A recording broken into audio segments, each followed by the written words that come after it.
Well, I'm delighted to be here with you today with Edward Thomas, who is the Director and Officer of Effective Control and Auctioneer at Edward Thomas Estate Agents. And just as a bit of background, because I know Edward hates to blow his own horn, this is one of the most experienced real estate agents that is going around.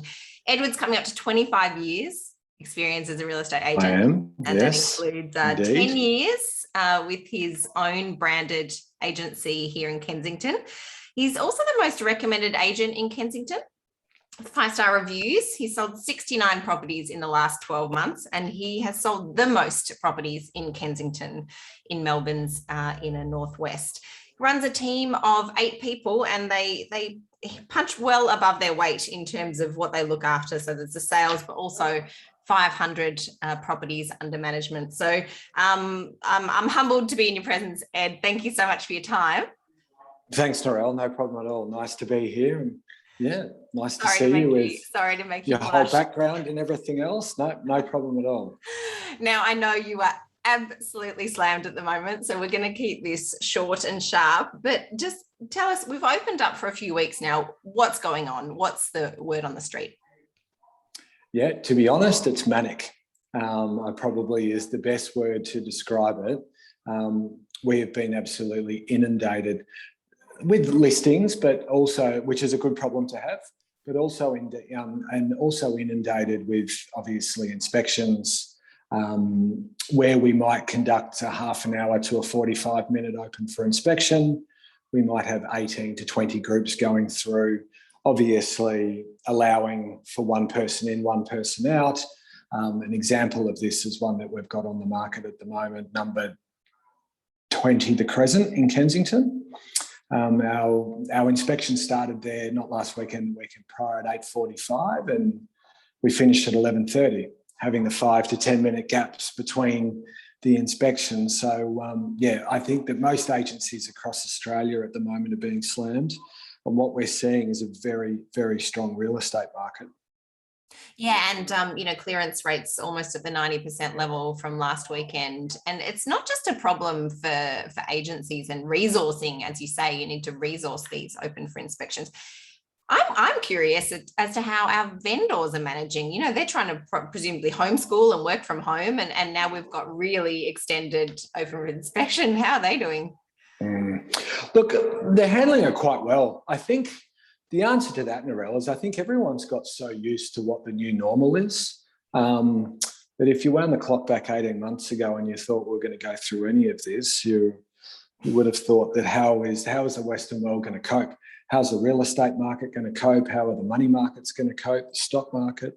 And I think we've found also, I was just having a chat with another client, and I think through what's obviously happened in the real estate space in the last 18 months, we've found a lot of efficiencies through online auctions. As an example, we're conducting one at number 7 Smith Street this Wednesday night in Kensington at 6 p.m. And obviously, if you've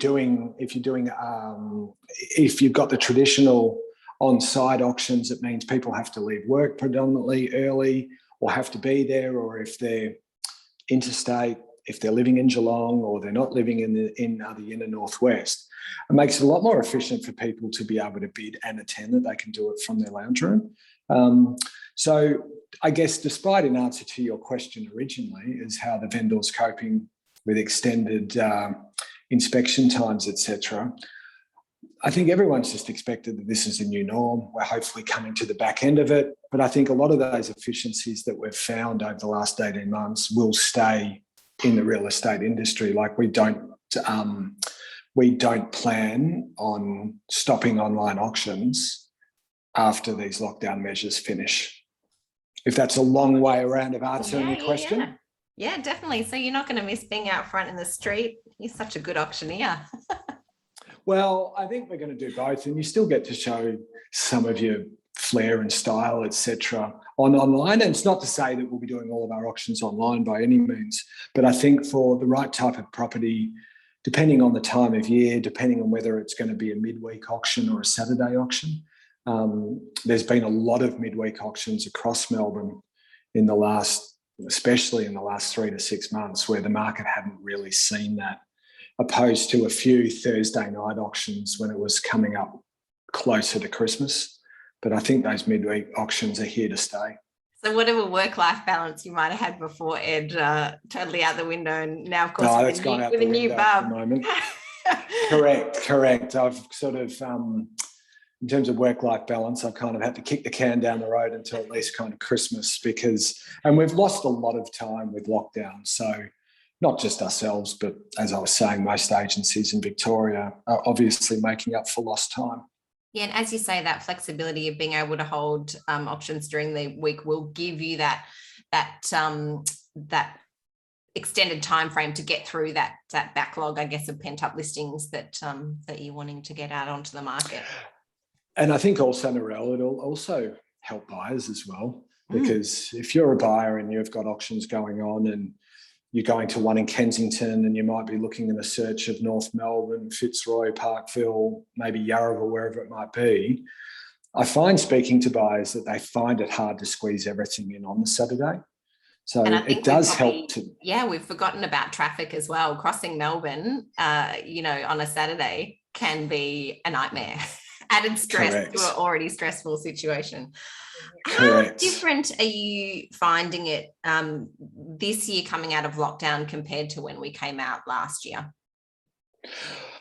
I think this year we're finding it a lot easier, because it's kind of the case of that we've been there, done that. And this has been the new norm, so we know what to expect. Just the lingo when you're talking to buyers and vendors, they know what's going on. They know, okay, this one will be going to a Zoom auction, this how it'll be handled. So it's actually been reasonably seamless, I think, for the real estate industry.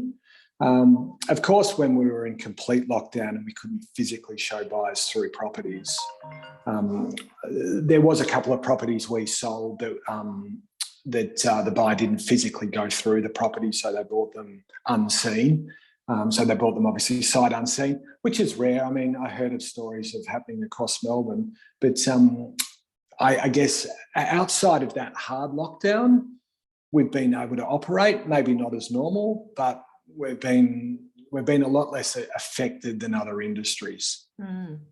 And proportionally, I guess, compared to normal times, how many properties are actually making it to auction versus those having offers trigger a private sale before?